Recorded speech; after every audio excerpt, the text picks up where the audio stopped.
News పేపర్లో భోజనం వడ్డింప మధ్యప్రదేశ్ ప్రభుత్వంపై రాహుల్ మండిపాటు. చూడు ఎంత దారుణము. జేబీ తిరుపతిలో రాసినటువంటి ప్రధాన వార్త న్యూస్ పేపర్లో. ఇది చూడు మన బతుకులు ఎట్లుంటాయి. దయచేసి ఓటర్లారా, ఓటర్ మహాశయులారా, మన ఓటును అమ్ముకొని ఇవాళ మన బతుకులు మార్చుకోకండి, మన జీవిత లాభం చేసుకోకండి. న్యూస్ పేపర్లలో చిన్నపిల్లలకు భోజనం పెడుతుంటే వీళ్ళందరూ ఏ పిల్లలంటే దళిత పిల్లలు. ఇంకా ఎన్ని రోజులు 78 స్వాతంత్రాలు, 80 సంవత్సరాలు, 100 సంవత్సరాలు వచ్చినా మన బతుకులు మారవు. మన అమ్ముడు పోయేంతకాలం, మన పార్టీలకు గులాంగిరి చేసేంతకాలం ఈ పార్టీ నాది ఆ పార్టీ అంటే ఎప్పటికే పార్టీలకు మీరు ఎప్పటికీ ఓనర్లు కాదు.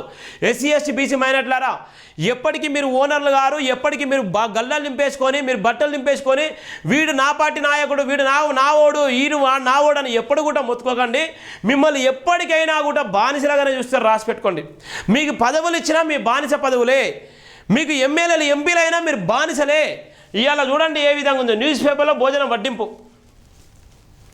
అది ఎక్కడ జరిగింది అనుకున్నారు? అది మధ్యప్రదేశ్లో జరిగింది. మధ్యప్రదేశ్లో కొంతమంది చిన్నారులకు న్యూస్ పేపర్లో మధ్యాహ్న భోజనం వడ్డించినట్లు కల్పిస్తున్న దృశ్యాలను కాంగ్రెస్ అగ్రనేత రాహుల్ గాంధీ ఎక్స్ వేదికగా పోస్ట్ చేశారు. ఇది చూసి తన హృదయం తల్లడిందన్నారు. ఇంత దయనీయ స్థితిలో దేశ భవిష్యత్తును తీర్చిదిద్దునందుకు అధికార నేతలు సిగ్గుపడాలని వ్యాఖ్యానించారు. మధ్యప్రదేశ్లో కొంతమంది చిన్నారులకు మధ్యాహ్న భోజనాన్ని న్యూస్ పేపర్లో వడ్డిస్తున్నట్టు తెలుసుకొని నా హృదయం ముక్కలైంది. ఈ పిల్లలపైన మన దేశ భవిష్యత్తు ఆధారపడి ఉంది.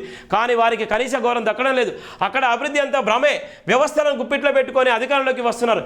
ఇటువంటి దుర్భార స్థితిలో పిల్లలు భవిష్యత్తును తీర్చిదిద్దున్నందుకు అధికార నేతలు సిగ్గుపడాలని రాహుల్ గాంధీ పేర్కొన్నారు.